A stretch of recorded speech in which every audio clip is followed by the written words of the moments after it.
Hey, welcome everybody. This is Luke, and today I'm here to drop some more information, I suppose. So, all right, but today I want to talk about a little bit about bonking and pacing in the marathon. And I guess you could probably extend this out to anything over a 2-hour race for you. I think I just came across some articles.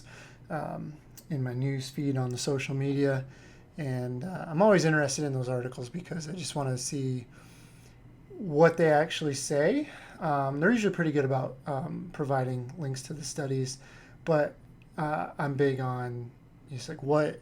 Sure, the science says that, but what is practical? So a couple actually came across my feed that were related, and I just wanted to discuss them a little bit. So.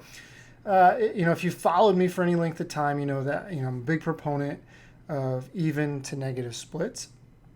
And when we look at the world records and even just world class performances in general, they're usually run with even to negative splits. And the truth is that to do that's pretty tough.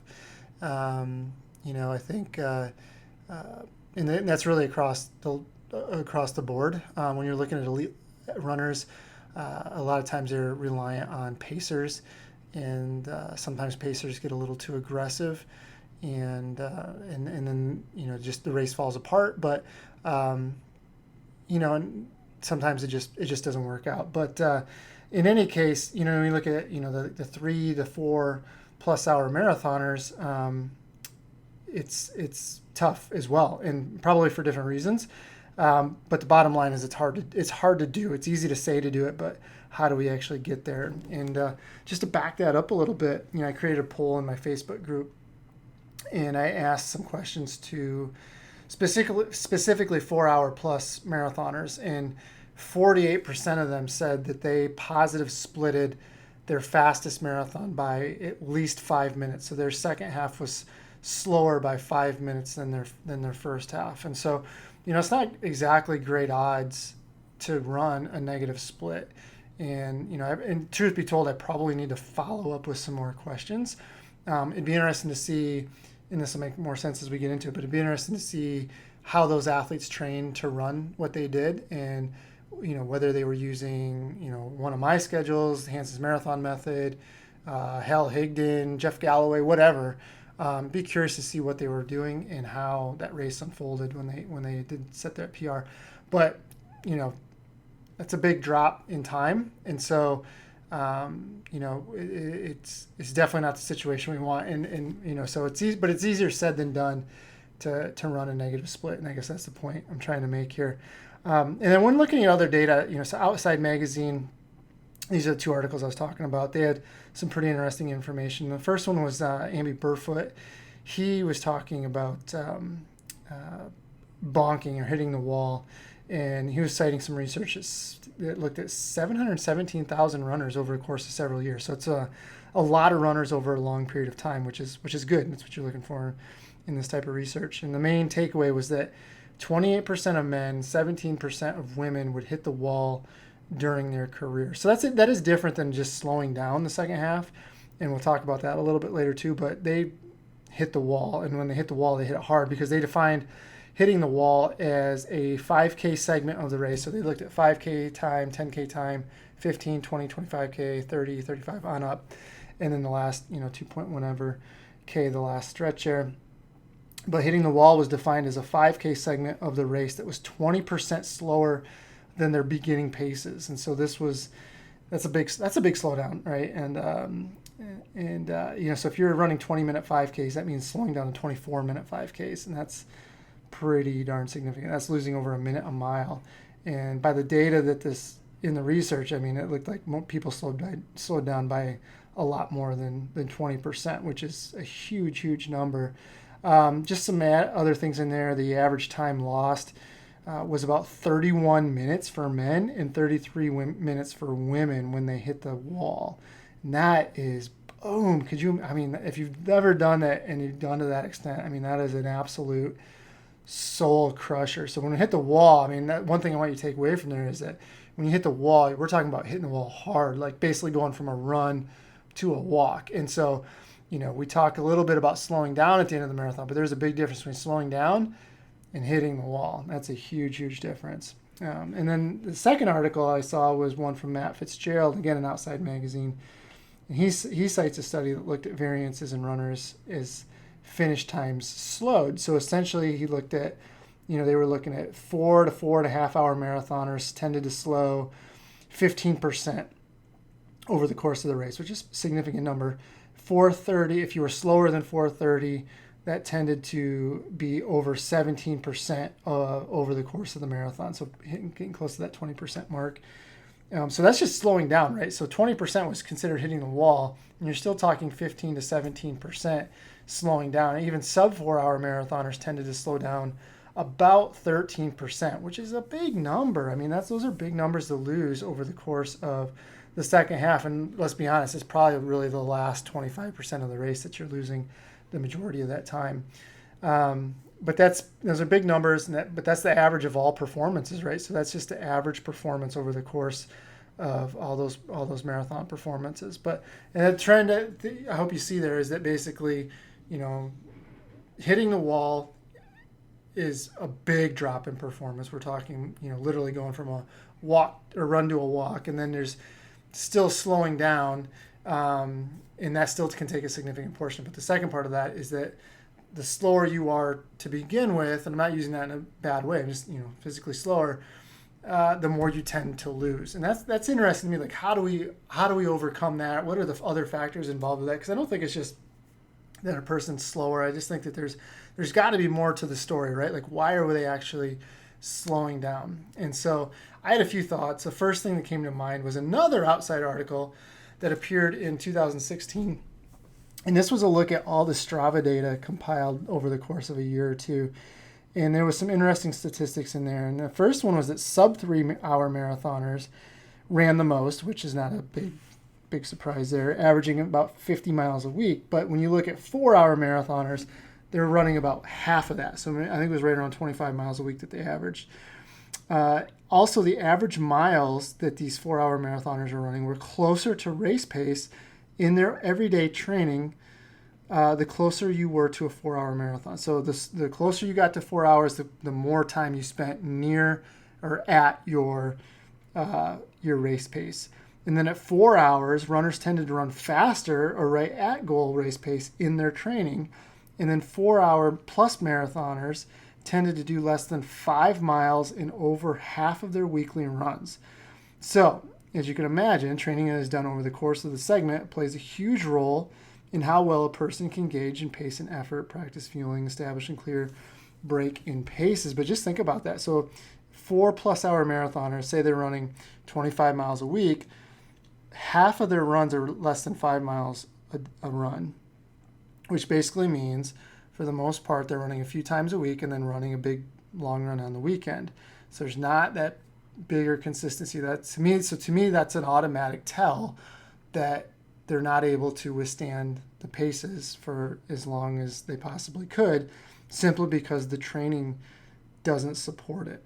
And that's a huge deal. So to me, it's less about being, it's chicken and egg type of thing, right? Like, are you a 4.5 hour marathoner because you're a 4.5 hour marathoner, or is it because you just aren't training the mileage, right? And I'm just basically looking at what the data's saying there.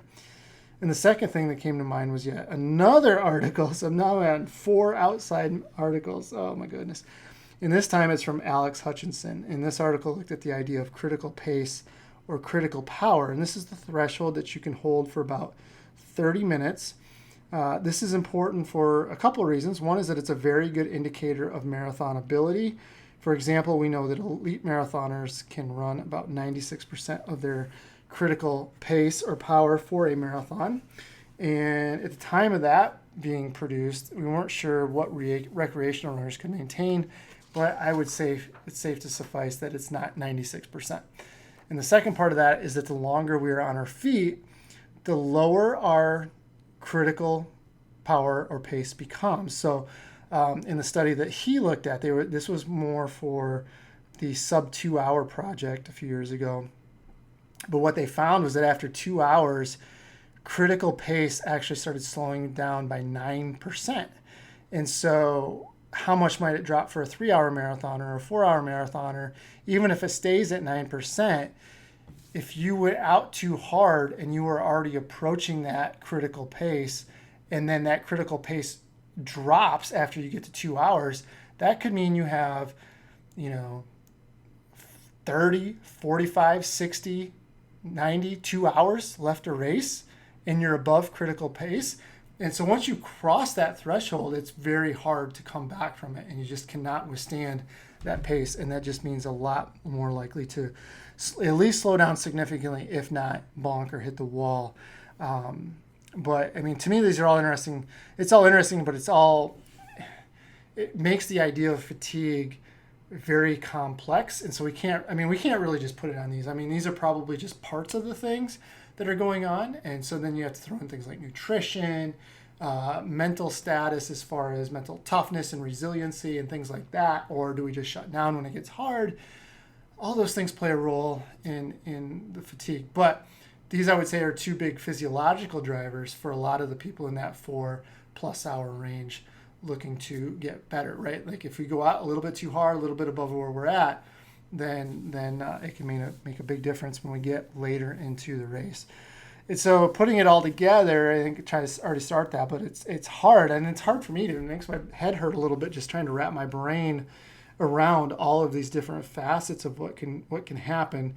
But I think the main points is that the slower we are, the more variance in pace, or basically the amount we're going to slow down, is going to probably increase unless we are well trained and pacing well. Running to even to negative splits is a lot easier said than done, especially at slower goal paces. And then third, slowing down is different than hitting the wall, but it is inevitable that you will slow down at some point, right? So where is that at? So if 3:45, 3.5, 4-hour marathoners, where does that point lie? I do think it's trainable. And I'm kind of asking this as a question, but I personally think it's trainable. I think when you look at the average person based on that Strava data, yes, it's probably inevitable that person's going to slow down into that 3:45 to 4-hour marathon. They're not going to be physically able to run an even to negative split because the training doesn't support that, right? And so that has to be a driving factor. My coaching part of this, I want to get into that a little bit. So when I was writing Hanson's Marathon Method, I looked at the stats from Running USA, and the thing that jumped out to me the most was that the continual slowing of American runners. Now, granted, that number increased every year, and at the point, when I write the second edition, it was like 3 or 4 years ago, 5 years ago maybe. We were averaging maybe 550 to 600,000 people per year in the United States running a marathon, and then at least one marathon. And then you look back even to like the 1980s, and that number was well under 100,000 people overall, for the whole year. I mean, now there's 2 races in the United States alone that get 100,000 people a year, right? Between Chicago and New York, and you throw in Boston, there's almost 140,000 people alone just in those 3 marathons, right? So numbers are huge, which is going to drive times down or slower. But still, you look at that Strava data, that's just a telling sign to me that just people are training less and less and less, right? And so we are able to run a marathon, but we're not able to, maybe perform at our best at the marathon. I think the average time had slowed down close to 4 hours. So personally, I took that as my mission was to really change that. And I think when you look at this, what the Strava data, part of my mission statement as a company is more to improve the average American marathon time. I would love to see that start trending the other way. But I think when you look at the Strava data showed that we talked about and how we train, as far as Luke Humphrey running, or if you follow Hanson's Marathon Method books, they're 2 different universes, right? Like you're not running 25 miles a week. You're not running half your mileage at less than 5 miles a week. I don't think you even have, once you get into the meat and potatoes of the schedule, I don't think you even have a run that's under 5 miles at a time, right? So there's just two different universes, and I think that's a glaring difference. So I guess my point with that is, if you are following with us, that Strava data you are bringing that Strava data up, right? You're not part of the average that's bringing that down. And so you are going to be much more likely to be prepared to be able to run even to negative splits. And I wholeheartedly believe that if training is changed, then performances will start to drop. And so again, just looking at that, again, just going back to the Strava data, if a person's running 4 to 5 hours, they're running 25 miles a week, and they're doing a long run of 10 to 15 miles at least, then that is about 10 miles spread out over the rest of the 6 weeks. That's not a lot of opportunity to get any other pace work done. That's not enough room to really get any length of tempo runs done. Your easy runs are so short that you're not really getting the most aerobic benefit you can get out of those. And so just by putting more volume, you get more opportunity for different type of work. You learn how to run tired. You learn how to gauge effort better. Because think about it, you're always fresh for that long run. You're always fresh for that long run. Now you go into these long runs in our schedule, and you're always tired for those long runs. So you know what it's like to perform while feeling tired, right? And so you learn those things. And that is probably the second most valuable thing to learn, other than what it means to run the appropriate pace, right? And so that's a huge, huge thing. And then I think you also have a more realistic view of what you're currently capable of. Because I think if somebody's into that long run fresh and they're doing their long run 15 miles faster or at race pace, I think they automatically think, well, I'm going to run faster on race day. But the thing is, you're fresh going into that long run every week. And so by the time you get to the race, yeah, you're good for 15 miles. But once you get past 15, 16, 17, 18 miles, the wheels start to come off much easier. Moving on from there, I think in terms of variance of pacing, or really, the slowing down of pace during the marathon, I do think it is easier for runners who are in the 4-hour range to unintentionally go out way over their head. So like when I was looking at the VDOT calculator, is a very popular calculator. And so I was looking at that, and basically the constant is you can run a half marathon 17 seconds faster per mile than a marathon. So if your marathon pace is 9:30, then theoretically you could run a half in about 9:13 a mile. And this doesn't seem to change much, at least on paper, faster or slower. It's always about 17 seconds is what the numbers looked like. And so that the faster you are, I feel like if you push too hard, that the price is going to be paid, right? So like if my goal pace was 5:10 as a pro and I went out at 4:53, that's literally the difference between running 2:15 and sub 2:10. That's just two different worlds, right? Like that's almost for me to go out at my half marathon pace. I can only sustain that pace for an hour, right? So I know that if I'm hitting that pace, it's going to be a miserable finish, because I know what's going to happen if I push at that pace too long. But if you take a person who's running 10-minute pace per mile and they constantly go between 9:45 and 9:35 in their training, but they're only running 3 or 4 miles at a time, when they do that, they're not going to think that much about it, right? Like they're going to think, oh, I'm good. This is what I run at every time. It feels comfortable. This is a comfortable pace. But the truth is, it's theoretically faster than what you can run for a half marathon. Now, granted, that half marathon is going to be closer to 2 hours, but I do think it just makes it easier to have that bigger variance in pace and not think that much about it. So if we say, first half, we want to be 10-minute pace and we're like 9:45, theoretically you're running your half marathon pace for the half marathon and then expect to bounce back from that and do well the second half. It's probably not going to happen but it felt comfortable, right? But you factor that in along with the idea that your critical pace drops about 9% after 2 hours. By the time you get to half, 25K, maybe up closer to 30K, all of a sudden that same pace is approaching or passing your critical pace. And that means fatigue's going to go up exponentially. And then you hit the wall, you hit those significant decreases in pace, whether it's 13% or over 20%, right? And so there's a huge line there that if you cross it, you're going to pay a significant price. But it felt easy, right? And logically, you'd be like, oh, this is just what it is in training, right? So I can definitely see how that can happen, especially if you go into a lot of these runs super fresh and you don't have that fatigue in your legs to know that it's going to actually be difficult, right? And so that's a big thing. Again, I think it's a big thing with how we train that makes it, you hate me during the training, but you are just that much stronger and you're better at pacing on race day. So like I said, it might feel totally comfortable, but after you get to 60, 80, 120 minutes and that critical pace starts to backtrack closer to what the pace you are running, and you cross that threshold, that's when the bad things are going to start to happen. And if you have another 60, 90 minutes to run, that's a long way to have to suffer, right? And so then you throw in those other factors as far as mental fatigue and just being like, you get down on yourself. It's hard to get yourself out of it.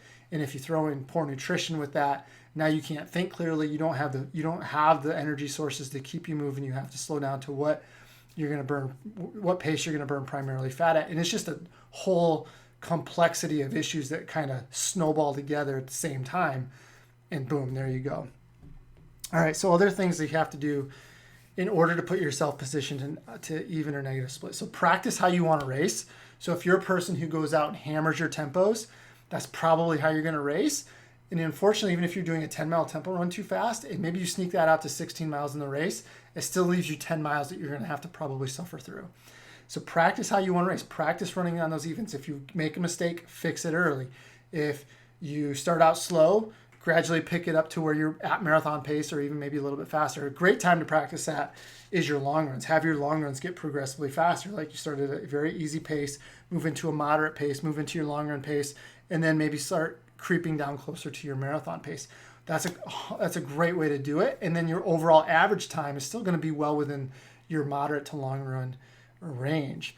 And then the second thing I would say is use those same runs, so your long runs and your tempo runs, to practice fueling and fuel like you mean it, right? Like going back to that critical pace article, critical pace decline was actually countered by taking in enough carbohydrates.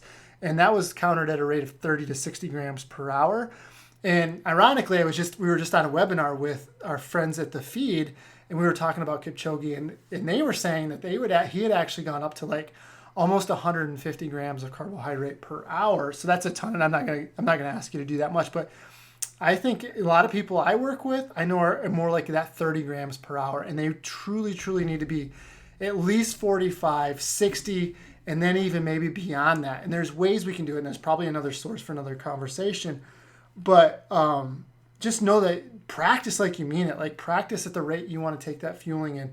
Practice at the volume you want to take that fueling in, and really get, like it's time of recording this, I think it's actually 18 weeks out from Chicago Marathon.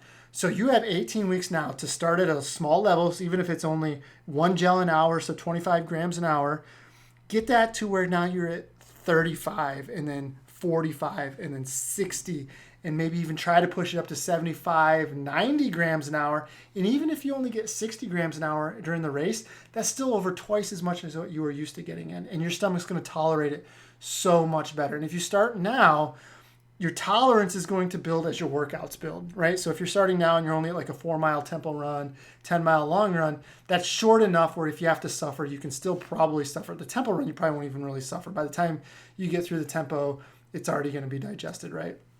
Whereas, now you can push that out. If you get up to a 6-mile tempo and you're doing, instead of 25 grams, now you're doing 35 or 40 grams. Now, you've tolerated a little bit more than what you're used to, and your stomach's going to be tolerated. So it takes about 4 weeks to really change your stomach and adapt to any training. So over that 4 weeks, if you push it from 25 to 35, and then you get that 4 weeks, you push it from 35 to maybe 45 or 50, and then on up from there, you can make a real big difference. And I'm not going to say it's not going to be painful at first. You might have some discomfort, but you would rather have that now than try to just grab 60 grams an hour on race day and completely blow your race because your stomach can't tolerate it, right? And so now is the time to suffer through that. Run different races. Take segments to develop thresholds like critical pace and lactate thresholds. So that means half marathon paces or 10K. So critical pace, that might be 5K to 8K pace for some of you. Might be closer to 8K to 10K pace for faster runners. And then lactate threshold could be anywhere from like 10K to 20K pace for the spectrum of people. And so you can get into those different segments. And if you improve those, now if your critical, say your critical pace was, 9-minute pace, and you drop 9% from that after 2 hours, in your marathon pace you're trying to run 10 miles, like you can see how that gets closer and closer. But if you raise that CP to say 8-minute pace, and all of a sudden you're still running it, now maybe you increase your marathon pace to 9:30. Now you have a minute and a half difference, where before you only had a minute difference, right? And so you're going to set yourself up to be able to tolerate mistakes a little bit better, but you're also going to have a better understanding of what you can actually do too. And then the fourth thing I have there is kind of different. I feel like you have to have a healthy relationship with technology. Like having technology is great. Putting your 100% reliance on technology is tough. And by that I mean, like, if you're going by heart rate, pace, or power, and even pace to some extent, like having instantaneous feedback on pace probably isn't the best thing. If you can set that up where it's going to let you know if you're 15 seconds too fast or 15 seconds too slow, and you don't have to look at your race, you can just kind of get into a groove and follow into it. That's not a bad thing. Or you just have what your mile or your average pace for the run is, or if you have what the mile pace was. But if you have instantaneous feedback, it's just so much variance that you're always looking and you're always adjusting, right? And so you never kind of learn. You're always just kind of relying on what the technology is telling you. And so if you do use the technology that much, use it to the fact that you're using it to correlate effort to what those paces are saying, or what that power is saying, or what that heart rate's saying. But for me, it's more about evaluating afterwards. I mean, pace for monitoring, splits and things like that, but heart rate for monitoring afterwards, and evaluating workouts, power for evaluating workouts, things like that. To me, that's where it makes the most sense. And you just don't overload your sensories, and you can kind of learn how to get into a groove, gauge effort based on, or gauge pace based on efforts. And if you can, I truly believe if you can do that, you're truly at marathon pace, you're not creeping up, you're not slowing way down, you're going to be so much farther ahead than a lot of these people in the marathons, right? So I think those are the 4 big things you can do. And nutrition, the whole thing we had with that webinar today really, really opened my eyes. And I think it's so key. Like we have to be better. We have to start early with training our gut. We have to be on it right away and get accustomed to it. Like even doing it the big part of the segment. So the 9 and 10 mile tempo runs and the 16 mile long runs. No, we need to do it sooner. We need to be 100% on that. And we need to do it with aggression, I would say, a controlled aggression. And you also need to do it with what you're planning on using race day, right? So if you love Martin, but they have goo, and you're going to be taking goo from what they offer, then you better be learning with goo how you're going to make that work, right? And so, or how are you going to handle carrying or having support set up where you can have what you need when you need it. And so I think that really was an eye opener today. And so I think that gave me a lot of ideas for some discussions moving forward. But I think we can definitely start doing some stuff. But I think right now, in the general scheme of things, start working on it right now. Even if it's just getting your stomach to tolerate that much volume, build into it. All right. So wrap this up. At the end of the day, we know that marathon performance is a complex mixture of physiological, environmental, physical, and mental properties. Like you could do 100% of what I just talked about right, and still have a crappy day, right? Like if you get you get a bad weather day, or you're on a hilly course like New York or Boston, and it just doesn't work out for you. But it's just a complex set of issues there. But we also know that we get tired, and these things change, right? Like our form changes, our ability to take in food changes, or take in fluids change, and it just makes it hard. But if we never train in a situation where we're in a similar state, meaning super low mileage, only doing fresh long runs, that type of thing, then we never really are used to it. And when we try it on race day, it's a big shock to the system. So we need to shock that system before we get to race day, right? And do it probably several times so that our body is well aware of how it's going to tolerate it. It is more time consuming, but it's so worth it when you put a great race together and you're able to hang tough over the last 10 to 15K. So, I've had races where I've completely fell apart the last 10, 15K, and I've had races where I've really, really done a great job of holding it together that last 10 to 15K. And it's like, just the experiences of those things are just so night and day. I hate those experiences where it's bad. And that's a silly thing to say, but you know what I mean? It's like, I don't have very fond memories like that, but I have great memories of when I ran well, like in 2006 Boston, where I just held it together so well, or San Diego when I ran my PR. Like, I hit 22, guys, and I dropped a 4:55 miles at 22, and I honestly could have kept going, but my quad started cramping, and I just backed off just enough so that I could get across the finish line. But mentally, I was still there. Mostly physically, I was still there. I was tired, but I wasn't able to not push. It was just like, I was a little bit dehydrated and my quad started cramping a little bit, and like I could take it right to that edge, but I felt like if I took it over that edge, I was going to be walking that last mile. I knew I had a heater going, and I just wanted to make sure I got across that line, because I knew I was going to PR and I knew it was going to be good. I just had to make sure it was going to happen. If I pushed too hard, it wasn't going to happen. But you know what I mean? It's just our memories and our experiences are so much different in those different situations. But